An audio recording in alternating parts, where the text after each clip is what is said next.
Welcome to another edition of Pop Culture Addicts 5 at 5. So this week, you may have already seen what I wanted to talk about. Maybe? Okay, yeah, I definitely want to talk about Boba Fett. So the Book of Boba Fett concluded this week with its season finale.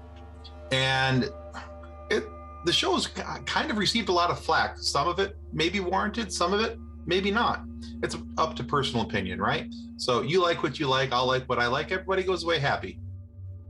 But there are 5 things for sure that I definitely appreciated about the Book of Boba Fett, and I want to share them with you. So here they are. Number 5, Cad Bane. I mean, come on. We got Cad Bane in live action. So Cad Bane in the Clone Wars and the Bad Batch was always my favorite bounty hunter. I just thought he was so cool. The Wild West look with the gunslinger motif and the attitude and all these different things. I always thought Cad Bane was really cool.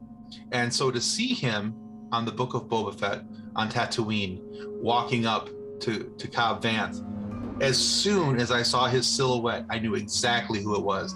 And I think I may have awoken some of my family members. So sorry about that, guys. Anyway, Cad Bane. I don't really need to say anything else, right? Cad Bane. Come on, Cad Bane. Anyway, yeah, that's number 5. Number 4, Fennec Shand.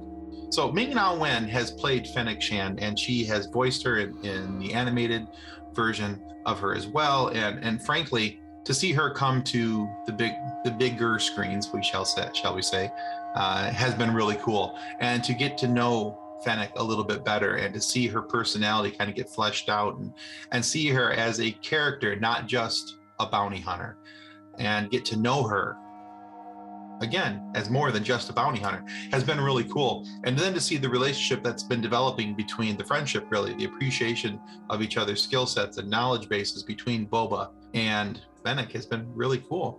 And the fact that Boba went out of his way really to save Fennec and make sure that she got to live. Anyway, Fennec Shand, that's number 4.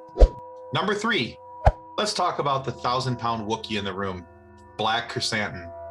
Okay, so when he came on screen, I have to admit, I've never been big in reading the books. I was never really deep into Legends books and things. I was always very much so, if it was on film, if it was on a video game, those are the things I paid attention to. I read a few of the books growing up, or the comics, but never any of the ones that involved Black Krrsantan. I had no clue who he was. I had to do research because here was this very large Wookiee, and we're all, as my co-host likes to say, we're used to Wookiees being nice. And then there was this guy. Yeah. The second he growled, I went, ooh, yeah, that was something, right? Very cool. So yeah, Black Krrsantan. By the way, if you're not already following Funny Science Fiction, today we released an interview with Carrie L. Jones, the actor who portrays Black Krrsantan. So go over to Funny Science Fiction right here on YouTube or on your favorite audio podcast provider, and you'll be able to listen to that interview as well. So yeah, Black Krrsantan. That's number 3. Number 2, the number 2 thing that I appreciated most about the Book of Boba Fett was the involvement of the Tusken Raiders. Look, for anything that we've ever seen in Star Wars history before, Tusken Raiders have been just the guys who stand on the ledge, above somebody and, holding up their sticks and, yelling. And that's it. They're grunt, they yell, they walk in single file. Those are the very few things that we knew about them, and they rode banthas. I mean, come on, that was it. But this humanized them. We got to see them as a people, as a tribe. We get to see how they interact with one another, the value of community to them, really get to see them as so much more. That started in The Mandalorian, and we got to see it more with Boba Fett and the way that the Tuskens took him in, trained him, and how to fight, and all these other things, and even clothing him and taking them into the tribe. And so I really appreciated the role of the Tusken Raiders in this and getting to know them and understand them a little bit better. And I'm hoping that as the series goes, if we get a season 2 of the Book of Boba Fett, that we see a little bit more of him reaching out to maybe other Tusken tribes and seeing how that works.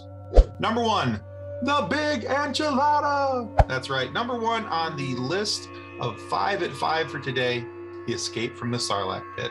I have been waiting since he went into the Sarlacc pit and the rumors of how he got out and the fact that he survived because of his Beskar, his armor saved him, and all these other things.